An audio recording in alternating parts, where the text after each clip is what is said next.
Welcome back to Music Kingdom, and back by popular demand, another blind review and analysis of a metal song by me, a diehard music lover who has been recently educating myself on the world of metal. And so yes, over the past few months on this channel, I have reviewed a couple of Tool songs, I have reviewed a couple of Iron Maiden songs, a couple of Ronnie James Dio songs, whether by Rainbow or Black Sabbath. And while yes, I am excited to explore even more bands, I couldn't help but notice that so far I've only done one Metallica song, which was Master of Puppets, and that just doesn't sit right with me. And so, in this video, we will be listening to, giving a music theory breakdown for, and blindly reviewing Fade to Black by Metallica. Hang tight.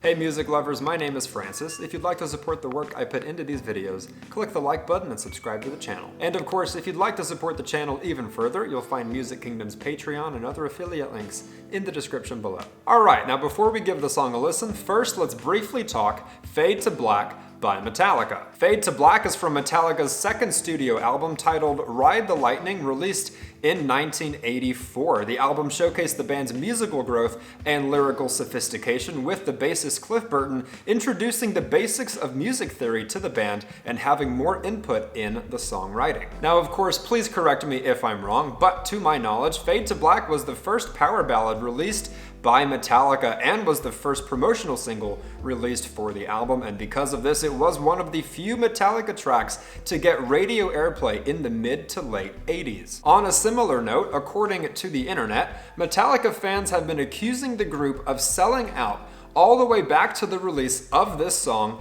in 1984, which was the group's first ballad and a dark track about depression and suicide. With James Hetfield himself saying, "That song was a big step for us. It was pretty much our first ballad, so we knew it would freak people out. Recording that song, I learned how frustrating acoustic guitar can be. You could hear every squeak, so I had to be careful. I wrote the song at a friend's house in New Jersey. I was pretty depressed at the time because our gear had just been stolen, and we'd been thrown out of our manager's house for breaking shit and drinking his liquor cabinet dry. It's a suicide song, and we got a lot of flack for it, as if kids were killing themselves because of the song. But we also got hundreds of letters from kids telling us how they related to the song and that it made them feel better," which I think is pretty cool, and it's shown how times have changed. Obviously, nowadays there is a lot less stigma regarding mental health, depression, suicide, so on and so forth. So I can only imagine that if the song were to come out today,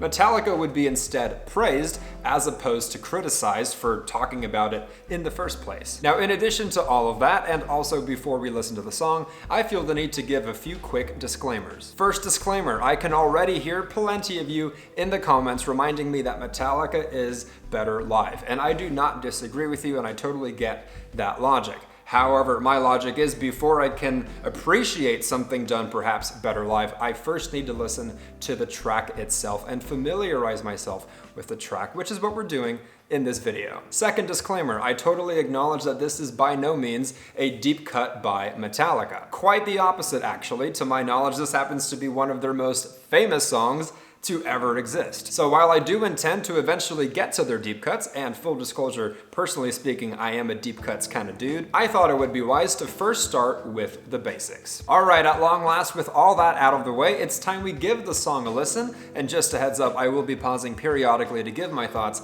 and ultimately to avoid any copyright strikes. And as always, be sure to stick around after the song for a music theory breakdown from our expert, and then we're going to divide the song into specific categories, grading them each, and arriving at an overall score.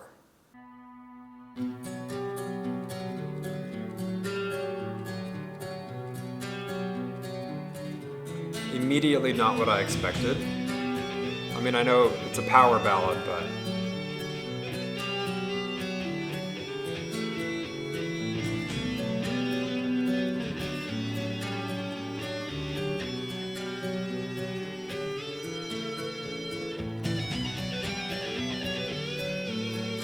beautiful melody.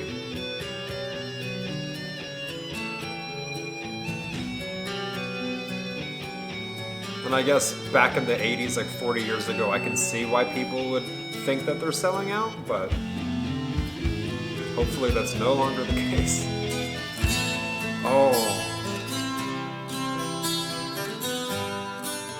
Oh, that is so pretty.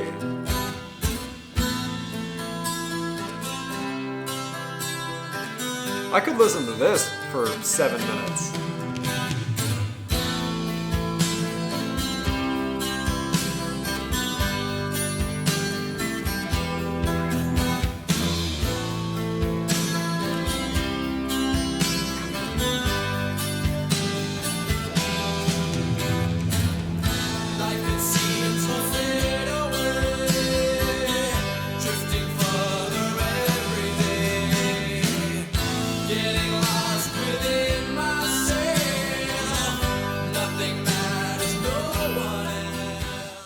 Thoughts so far, it's such a contrast, at least for me, with my very limited exposure to Metallica, with the other song I've heard having been Master of Puppets, to then have this, yes, power ballad, serenading me beautifully, relaxing me, to such an extent where I could listen to the introduction on a loop for like an hour. Beautifully done, in my opinion. I like that it shows versatility for them as artists, and I'm very eager to see where this goes because I know it's going somewhere.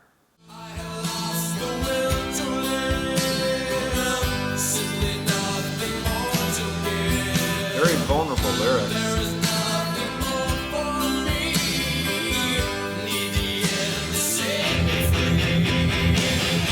Ooh.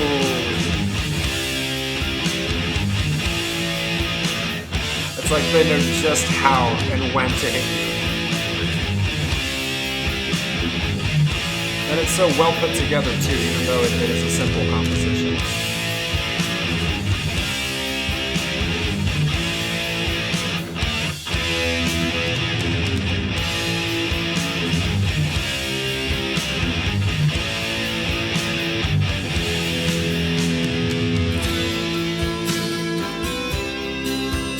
Oh, that is so pretty.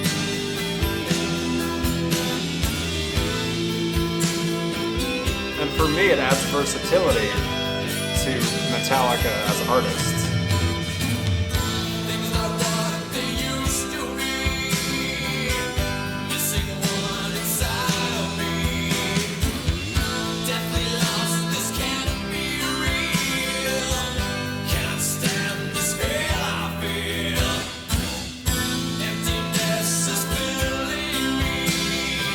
Definitely sad.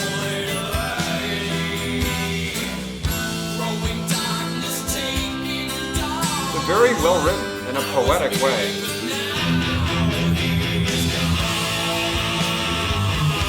Beautifully contrasted.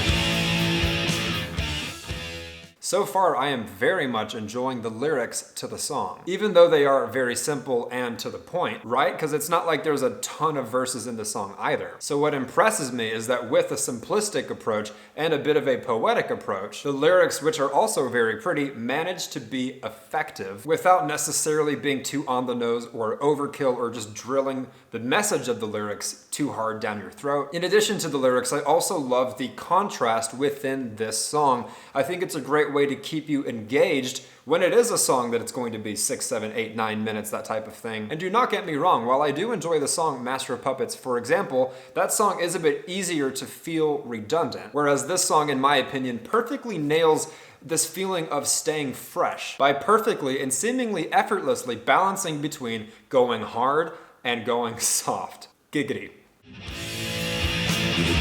Keeps you engaged.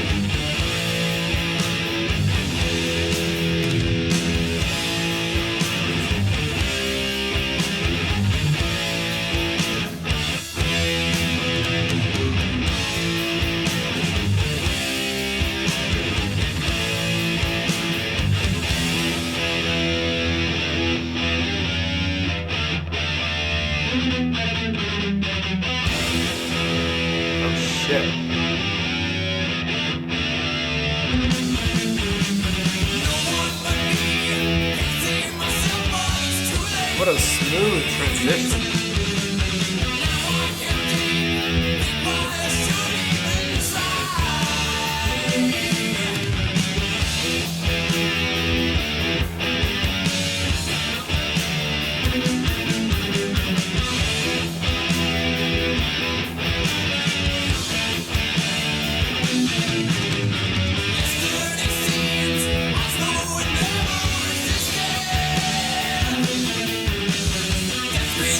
done.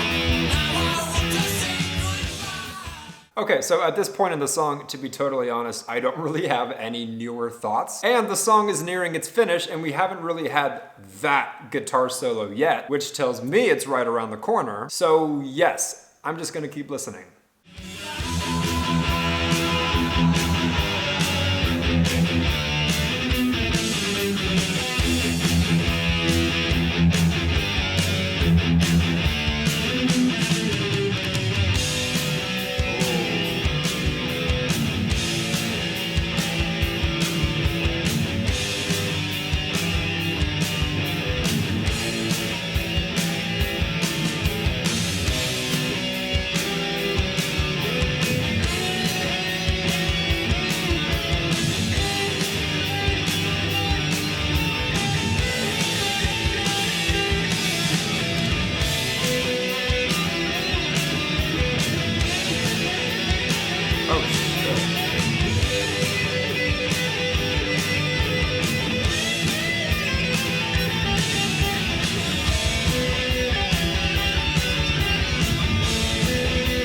What a solo!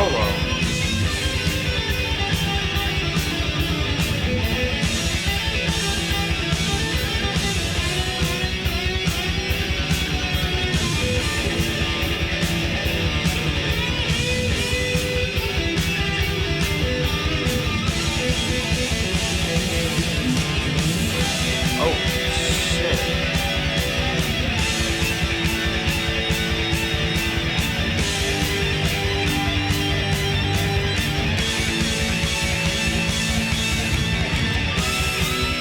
Oh, wow.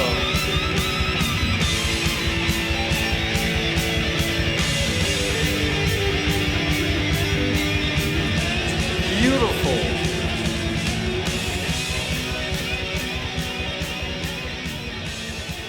Oh, and they fade. I love when a song fades out, but I'm curious how they finish it live. Wow. Alright, initial thoughts before going to the expert's corner and before breaking down the song. That guitar solo was, and I knew it was coming, but I was not prepared for that. Exquisite finish of the song in my opinion, and I'm such a sucker for songs that do fade out, and I'm now realizing with it called Fade to Black, it's only appropriate. And yes, I am curious how they finished that song live since it ends on a solo, so I'll have to check that out too. But otherwise, yes, as a song, I absolutely loved it. In my opinion, subjectively, certainly more than Master of Puppets. Is it because I'm not really a metalhead? Probably, but let's not understate how exceptionally well done it is. The composition, albeit simplistic in terms of its structure, is melodically beautiful. The production, albeit practical, which is a method done so that they can perform it more easily live as a metal band, even still beautifully mixed and well put together. Vocals, yeah, they were pretty average, but for a song like this, I feel like anything over the top would be out of place to begin with. Lyrics, very pretty, simple but to the point,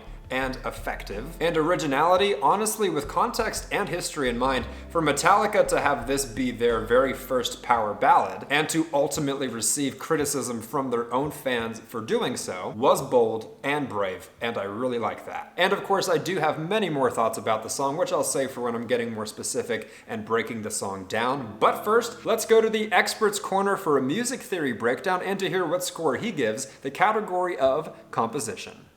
Welcome to the Experts Corner. This is Fade to Black by Metallica, and I am here to give it a composition score. This song is in the time signature of 4/4, and it's kind of in two different keys. I would say in the first half it's more in the key of G major, while towards the end it sounds more like D major. Let me show you a couple of those chord progressions, one from the part that I think is in G major, and the other from the part that I think is in D major. Near the beginning of the song, the main riff is this. You've got A minor, you've got C major, you've got G major, you've got E minor.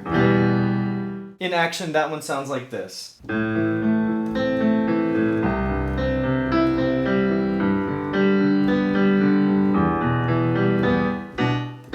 I really enjoyed that chord progression. It's really unique. It's not something you hear a lot. And then towards the end of the song, after that amazing guitar solo, it goes into a pretty simple chord progression that I would say is in D major. It goes B minor, A major, G major, then walks back up, A major, back up to B minor. But there is a little bit of extra flavor on it because you've got the electric guitars doing this harmony thing over it, so it's like...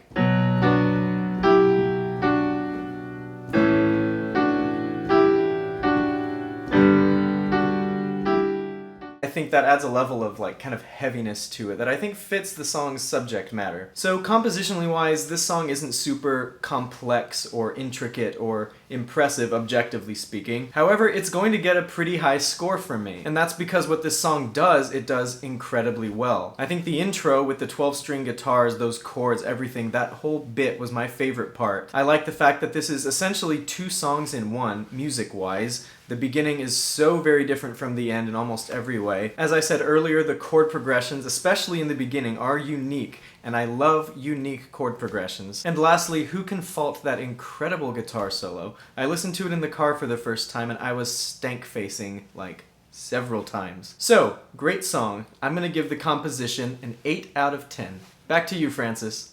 A very special thank you to our expert for providing a music theory breakdown and grading the song's composition a very strong 8 out of 10. And now it's time to divide the song into 4 more categories, grading them each, averaging them out, and arriving at an overall song score. Starting off with the song's production specifically, I'm inclined to give it an even stronger 8.5 out of 10. As mentioned in pretty much all of the metal reviews we've done on this channel, the genre of metal regarding production is a bit more difficult to assess. It's not like there's any pitched vocals, it's not like there's a well-crafted beat, it's not like there's any auto-tune, it's not like they're throwing strings at it, it's not like they're throwing horns at it. There's not a ton of random sound effects via technology. Reason being, as I'm sure you guys know even better than I do, is that in the genre of either metal or, say, hard rock, a lot of their work is produced practically so that it's easier to replicate live, so that they don't have to use the playback track, so on and so forth. So even still, while it is harder to assess than other genres, I'm still inclined to give it that very strong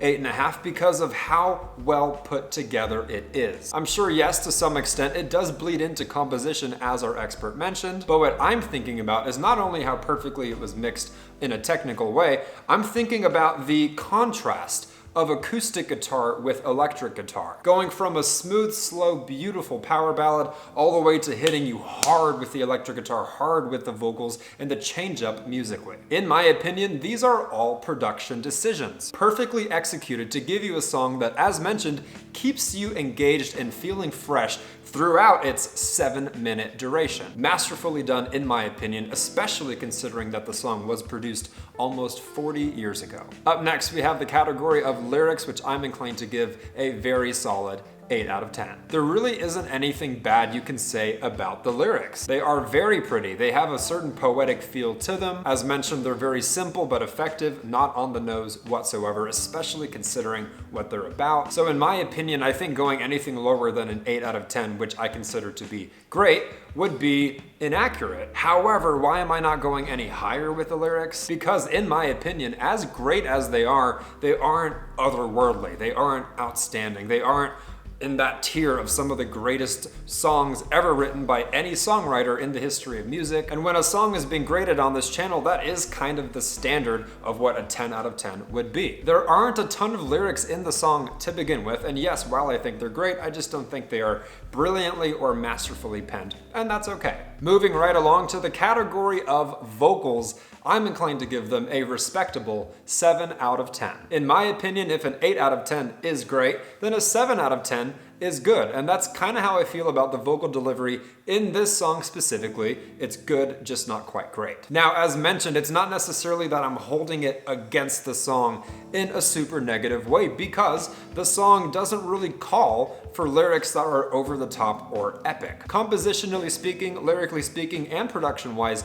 the song, in my opinion, calls for more of a softer delivery, albeit, yes, with aggressive moments, but otherwise nothing too versatile. And so if there was a song song that was incredibly vocally versatile, showing off either vibrato, falsetto, vocal runs, belting to the best of your ability. Think Stargazer by Rainbow with Ronnie James Dio. Something along those lines, rightfully so, is going to warrant a score like 8, 8.5, 9, so on and so forth. And obviously I'm not saying it was bad, otherwise I would give it a 2, a 3, or 4, or even a 5 if it was average. I do think it's good, and so that is reflected, in my opinion, accurately with a 7 out of 10. Alright, arriving at our final category of originality, I'm inclined to give this song's originality a very strong 8.5 out of 10. As mentioned earlier, for this song to come out roughly 40 years ago, by Metallica, and evidently with a lot of their fans losing their minds, this was a very bold and courageous and original and inspired decision by Metallica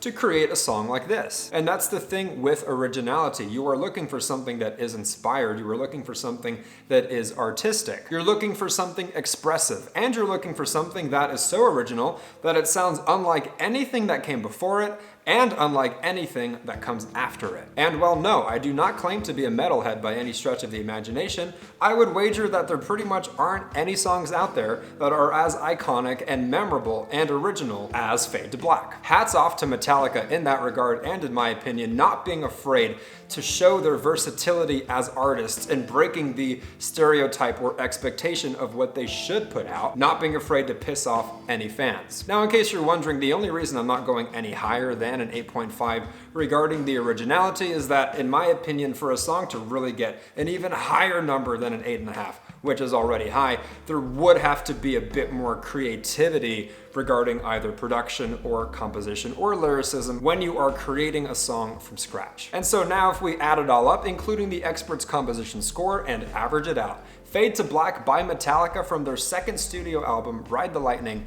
released in 1984, gets exactly an 8 out of 10, which, as mentioned, in my opinion, is truly great. But of course, yes, that is just my opinion, so naturally let me know down in the comments below whether or not you agree. Am I right on the money? Am I batshit crazy? Am I somewhere in between? As well as what your favorite Metallica songs are and which other Metallica songs this channel should review next. As always, if you'd like to support myself and the work I put into these videos, click the like button and subscribe to the channel. And of course, if you'd like to support the channel even further, you'll find Music Kingdom's Patreon and other affiliate links in the description below. This has been another edition of Music Kingdom. Thank you so much for listening with me, and I'll look forward to jamming with you in the next one.